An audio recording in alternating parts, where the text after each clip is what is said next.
अस्सलाम वालेकुम। आज हम डिस्कस कर रहे हैं addition of vectors by rectangular components. इससे पहले हमने एडिशन ऑफ 2 और 3 वेक्टर्स को डिस्कस किया है, जिसमें हमने 2 या 2 से ज़्यादा वेक्टर्स को हेड टू टेल रूल्स के मुताबिक ऐड किया है और उससे हमारे पास एक रिजल्टेंट वेक्टर आया है। लेकिन अगर हमें 2 वेक्टर्स है या 2 से ज्यादा वेक्टर्स है, उसकी रेक्टेंगुलर कंपोनेंट हमें दिए गए हैं और हमसे ये कहा गया है कि इसका रिजल्टेंट वेक्टर फाइंड आउट करें, तो उन रेक्टेंगुलर कंपोनेंट्स के थ्रू हम कैसे magnitude of resultant vector find out करेंगे और कैसे उसकी डायरेक्शन को फाइंड आउट करेंगे। तो आज की इस लेक्चर में हम रिजल्टेंट वेक्टर को फाइंड आउट करेंगे by the addition of rectangular components. Rectangular components क्या है, इसको भी हम डिस्कस कर चुके हैं पिछले लेक्चर में, जिसका नाम है रिजोल्यूशन ऑफ वेक्टर्स। तो रेक्टेंगुलर कंपोनेंट्स के थ्रू हम कैसे एक रिजल्टेंट वेक्टर का मैग्नीट्यूड फाइंड आउट कर सकते हैं। इसके लिए मैं एक कोऑर्डिनेट सिस्टम ड्रा करता हूं। ये हमारे पास कोऑर्डिनेट सिस्टम हो गया। इस सिस्टम में ये हमारे पास एक्स एक्सिस है और ये हमारे पास वाई एक्सिस है। अब मैं सपोज करता हूं कि हमारे पास 2 वेक्टर्स है। एक वेक्टर ये है जिसको मैं नाम देता हूं कि ये वेक्टर ए है और ये एक्स एक्सिस के साथ कुछ एंगल थीटा बना रहा है, जिसको मैं नाम देता हूं कि ये थीटा 1 है। और मैं एक दूसरा वेक्टर यहाँ पे ड्रा कर रहा हूँ कि ये हमारे पास एक दूसरा वेक्टर है, जिसको मैं नाम देता हूँ कि ये वेक्टर बी है और ये एक्स एक्सिस के साथ मैं सपोज कर रहा हूँ कि थीटा 2 का एंगल बना रहा है। अब हमने इन 2 वेक्टर्स का रिजल्टेंट वेक्टर फाइंड आउट करना है by the addition of rectangular components. तो इसके लिए सबसे पहले मैं क्या करता हूँ कि इस वेक्टर को इस वेक्टर के साथ हेड टू टेल रूल के मुताबिक ऐड करता हूँ। तो यहाँ से इसको मैं उठा के यहाँ पे इसके साथ मैं ऐड करता हूँ और ये वेक्टर बी जो है ये भी मैं यहाँ से कॉपी करके यहाँ पे ले आता हूँ। वेक्टर बी को वेक्टर ए के साथ इस तरह ऐड करना है कि जो एंगल यहाँ पे एक्स एक्सिस के साथ बनती है वो एंगल यहाँ पे भी बन रही हो। तो ये हमने 2 वेक्टर्स को आपस में ऐड किया है। यहाँ पे इसका रिजल्टेंट मैं ड्रा करता हूँ। According to head to tail rule मैं क्या करता हूँ कि पहले वेक्टर का टेल और दूसरे वेक्टर का हेड इसको आपस में मैं मिला लेता हूँ। तो ये हमारे पास रिजल्टेंट वेक्टर हो गया और इसको मैं नाम देता हूँ कि आर रिजल्टेंट वेक्टर है और ये वेक्टर बराबर है वेक्टर ए के, मैं यहाँ पे वेक्टर ए लिखता हूँ, प्लस वेक्टर बी के बराबर है। तीसरा स्टेप हमने ये करना है कि इन तीनों वेक्टर्स को हमने रिजॉल्व करना है इनटू इट्स कंपोनेंट्स। तो सबसे पहले मैं क्या करता हूं कि इन तीनों वेक्टर्स का सिर्फ और सिर्फ एक्स कंपोनेंट ड्रा करता हूं। तो सबसे पहले मैं वेक्टर ए का एक्स कंपोनेंट ड्रा करता हूं। तो वेक्टर ए का एक्स कंपोनेंट जो बनेगा वो कुछ यूं बनेगा अलोंग एक्स एक्सिस। इस कंपोनेंट को मैं नाम देता हूं, चूंकि ये वेक्टर ए का एक्स कंपोनेंट है तो इसको मैं नाम देता हूं कि ए एक्स। सिमिलरली मैं इस वेक्टर बी का एक्स कंपोनेंट ड्रा करता हूं। तो इसका एक्स कंपोनेंट मैं ये ड्रा कर लेता हूं और इस कंपोनेंट को मैं नाम देता हूं कि ये बी एक्स है, चूंकि ये वेक्टर बी का एक्स कंपोनेंट है तो इसको मैं नाम देता हूं बी एक्स। अब हमने क्या करना है कि मैं ऐसा भी कर सकता हूं कि इस वेक्टर को मैं यहाँ पे ले आऊं। तो लिहाजा मैं इस वेक्टर को यहाँ पे लेके इस वेक्टर ए एक्स के साथ मैं ऐड करता हूं और यहाँ पे मैं इसके साथ लिखता हूं कि ये वेक्टर बी एक्स हो गया। तो वेक्टर ए का कंपोनेंट ये हो गया और वेक्टर बी का कंपोनेंट ये हो गया।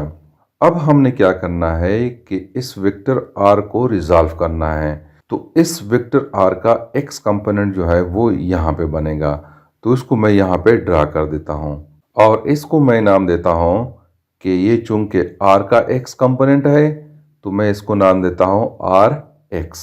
अब हमने क्या करना है कि मैथमेटिकली इसको हमने लिखना है।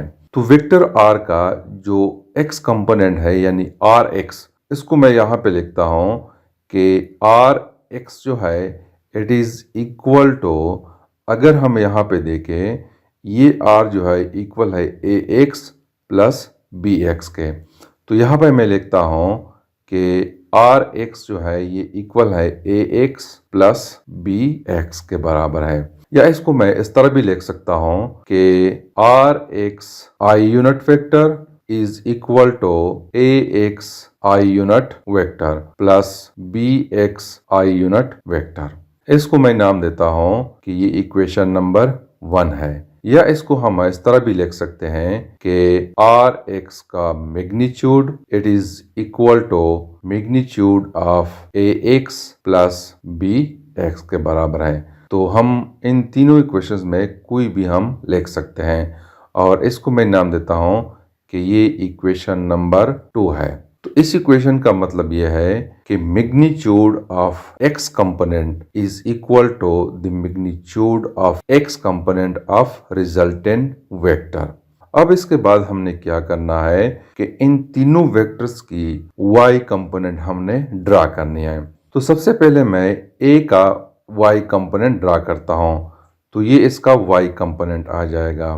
इसको मैं नाम देता हूं कि ये ए वाई है, चूंकि ये वेक्टर ए का वाई कंपोनेंट है। तो इसको मैं नाम देता हूं कि A Y. Similarly B vector का वाई कंपोनेंट जो बनेगा वो ये बनेगा और इसको मैं नाम देता हूं कि ये बी वाई कंपोनेंट है। सिमिलरली आर वेक्टर को अगर मैं रिजॉल्व करो इनटू इट्स कंपोनेंट तो उनका वाई कंपोनेंट जो है वो ये बनेगा और इसको मैं नाम देता हूं कि आर वाई। तो ये y कंपोनेंट है वेक्टर a का और ये y कंपोनेंट है वेक्टर b का और ये y कंपोनेंट है वेक्टर r का। अब मैं इस तरह भी कर सकता हूं कि ये y कंपोनेंट जो है इसको मैं यहाँ पे ले आता हूँ, यहाँ पे मैं ऐड करता हूँ और साथ में ये a y जो है इसको भी मैं यहाँ पे ले आता हूँ। तो यहाँ पे क्या होगा कि ये आर वाई जो है यानी इस आर का वाई कंपोनेंट जो है ये इक्वल है a Y plus B y के। तो यहाँ पे मैं लिखता हूँ कि resultant vector is equal to यानी वाई कंपोनेंट का resultant vector it is equal to A Y plus B y के बराबर है। या इसको मैं इस तरह भी लिख सकता हूँ कि r Y J unit vector it is equal to A y J unit vector plus B Y J unit vector. इसको मैं नाम देता हूं कि ये इक्वेशन नंबर 3 है। या इसको मैं इस तरह भी लिख सकता हूं कि आर वाई का magnitude it is equal to magnitude of a Y plus B y के बराबर है। इसको मैं नाम देता हूं कि ये इक्वेशन नंबर 4 है। अब देखो ये रिजल्टेंट वेक्टर जो है ये इक्वल है आर एक्स के प्लस आर वाई के। तो मैं यहाँ पे लिखता हूँ कि ये आर जो है ये इक्वल है यानी यहाँ पे मैं लिखता हूँ कि r is equal to R X, यहाँ पे मैं लिखता हूँ R X plus R Y के। ये r इक्वल है R X plus R Y के। या इसको मैं इस तरह भी लिख सकता हूँ कि मैग्नीट्यूड ऑफ r जो है it is equal to R x I unit vector plus R Y J unit vector. इसको मैं नाम देता हूं कि ये इक्वेशन नंबर 5 है। अब देखो यहाँ पे अगर मैं देखो इक्वेशन 1 को और इक्वेशन 3 को अगर मैं देखो तो इसको मैं यहाँ पे पुट कर सकता हूँ। तो यहाँ पे मैं लिखूंगा कि इक्वेशन 5 जो है it will be equal to A x plus B X I unit vector is equal to A Y plus B Y J unit vector के बराबर है। तो ये हमारे पास इस रिजल्टेंट वेक्टर के बराबर है। अब अगर हमने इसका मैग्नीट्यूड फाइंड आउट करना है तो इसको हम इस तरह लिख सकते हैं कि r का मैग्नीट्यूड जो है it is equal to under root A x plus B X इसका स्क्वायर हो जाएगा plus A Y plus B Y इसका भी स्क्वायर हो जाएगा।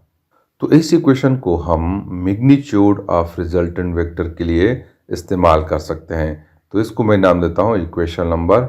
अब हमने क्या करना है कि अगर हमने फाइंड आउट करना है डायरेक्शन, तो डायरेक्शन को फाइंड आउट करने के लिए हम यूज करते हैं कि theta is equal to tangent inverse resultant of y component divided by resultant of x components. तो यहाँ पे अगर हम देखें y कंपोनेंट्स जो है it is equal to ay plus by के, और x कंपोनेंट जो है ये इक्वल है ax प्लस bx के। तो यहाँ पे हम लिख सकते हैं कि theta is equal to tangent inverse into R Y की जगह हम लिखते हैं कि A Y plus B Y divided by A x plus B x के बराबर है। इस इक्वेशन के थ्रू हम एंगल को फाइंड आउट कर सकते हैं। इस इक्वेशन को मैं नाम देता हूं कि इक्वेशन नंबर 7। तो इक्वेशन 6 के थ्रू हम मैग्नीट्यूड फाइंड आउट कर सकते हैं और इक्वेशन 7 के थ्रू हम एंगल को फाइंड आउट कर सकते हैं। अब यहाँ पे हमारे पास दो वेक्टर्स हैं। अगर हमारे पास बहुत सारे वेक्टर्स हैं तो इक्वेशन 6 को मैं इस तरह लिख सकता हूँ कि मैग्नीट्यूड ऑफ आर कंपोनेंट जो है it is equal to under root into A x plus B X plus C X plus so on, इसका स्क्वायर हो जाएगा। और साथ में y कंपोनेंट्स हो जाएंगे A Y plus B Y plus C Y plus so on. इस तरह हम इसको ऐड करेंगे तो इसका मैग्नीट्यूड हो जाएगा। सिमिलरली हम इक्वेशन 6 को इस तरह लिखेंगे कि theta is equal to tangent inverse into A Y plus B Y plus C Y plus so on divided by A x plus B X plus C X and so on. तो इस तरह अगर हमारे पास 3 vectors है, 4 vectors है या इससे भी ज़्यादा वेक्टर्स है तो हम इक्वेशन 7 और इस इक्वेशन 8 को यूज़ कर सकते हैं according to the numbers of vectors. अब अगर हम इस इक्वेशन 8 को देखें, इस इक्वेशन 8 में ये जो थीटा है ये पॉजिटिव एक्स एक्सिस के साथ अगर कोई वेक्टर बनाए तो ये वो थीटा है। तो वेक्टर्स जो है हमारे पास फर्स्ट क्वाड्रेंट में भी हो सकते हैं, सेकंड क्वाड्रेंट में भी हो सकते हैं, थर्ड में हो सकते हैं और फोर्थ में भी हो सकते हैं। तो नॉर्मली ये होता है कि जो वेक्टर जिस क्वाड्रेंट में होता है तो उस क्वाड्रेंट में जो एक्सिस उसके करीब होता है, चाहे वो नेगेटिव एक्स एक्सिस हो या पॉजिटिव एक्सिस हो, तो वो एंगल हम कंसीडर करते हैं। इसके हम कुछ एग्जांपल ले सकते हैं कि फॉर एग्जांपल ये हमारे पास कोऑर्डिनेट सिस्टम है। इस कोऑर्डिनेट सिस्टम में अगर हमारे पास फॉर एग्जांपल वेक्टर ये है तो इस सिचुएशन में एंगल ये बन रहा है पॉजिटिव एक्स एक्सिस के साथ, तो ये थीटा है। तो इस सिचुएशन में हम जो इक्वेशन लिखेंगे कि theta is equal to for example इस थीटा को मैं नाम देता हूँ ये वाला थीटा, इसको मैं नाम देता हूँ थीटा आर। तो थीटा आर जो है ये इस थीटा के बराबर हो जाएगा। तो यहाँ पे मैं लिखता हूँ कि थीटा आर जो है ये इक्वल है थीटा के, और इस सिचुएशन में हम लिखेंगे कि tangent inverse R Y divided by R X के बराबर। दूसरी बात यह है कि अगर हमारे पास वेक्टर इस क्वाड्रेंट में आ रहा है सेकंड क्वाड्रेंट में, तो इस सिचुएशन में जो एक्स एक्सिस है करीबी एक्स एक्सिस जो है वो नेगेटिव एक्स एक्सिस है, तो थीटा जो हमारे पास बन रहा है वो ये बन रहा है। लेकिन हमारे पास ये वाला थीटा जो है थीटा आर ये अलोंग पॉजिटिव एक्स एक्सिस है। इस इक्वेशन में जो थीटा है ये वाला थीटा जिसको मैंने यहाँ पे थीटा आर का नाम दिया है, ये अलोंग पॉजिटिव एक्स एक्सिस के साथ जो एंगल बन रहा है वही है। तो यहाँ पे मैं इसको ड्रा करता हूँ कि ये एंगल बन रहा है और ये एंटी क्लॉकवाइज डायरेक्शन में हम लेंगे, तो ये थीटा आर हो गया, ये वाला थीटा हो गया। तो इस सिचुएशन में ये एंगल किस चीज़ के बराबर हो जाएगा? देखो अगर हम यहाँ से एंगल स्टार्ट करें तो यहाँ से लेकर यहाँ तक 180 डिग्री बन रहा है। तो ये थीटा आर जो है ये बराबर हो जाएगा 180 डिग्री माइनस दिस थीटा। तो इस सिचुएशन में हम लिख सकते हैं कि ये थीटा आर जो है it is equal to 180 degree minus theta. Similarly अगर वेक्टर यहाँ पे है थर्ड क्वाड्रेंट में है तो इस सिचुएशन में ये वेक्टर एंगल बना रहा है नेगेटिव एक्स एक्स के साथ, तो यहाँ पे थीटा ये बन जाएगा। और थीटा आर जो है ये बन जाएगा, यहाँ से अगर हम स्टार्ट करें यहाँ तक 180 डिग्री है प्लस दिस थीटा हो जाएगा। तो थीटा आर जो है it will be equal to 180 degree, यानी यहाँ से लेकर यहाँ तक 180 डिग्री हो जाएगा और प्लस दिस थीटा। तो यहाँ पे मैं लिखता हूँ कि थीटा हो जाएगा।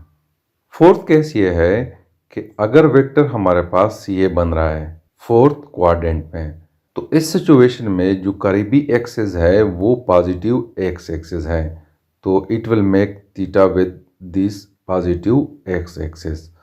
तो थीटा आर जो है वो बन जाएगा, यहाँ से अगर हम स्टार्ट करें दोबारा यहाँ तक आ जाए तो इट विल बी 360।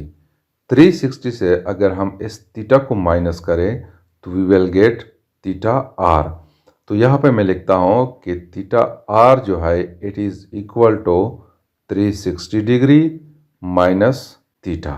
तो इसी तरह हम थीटा आर की वैल्यू डिसाइड कर सकते हैं अकॉर्डिंग टू द क्वाड्रेंट के वेक्टर जो है कौन से क्वाड्रेंट में है। तो it's all about the addition of vector by rectangular components. Thank you.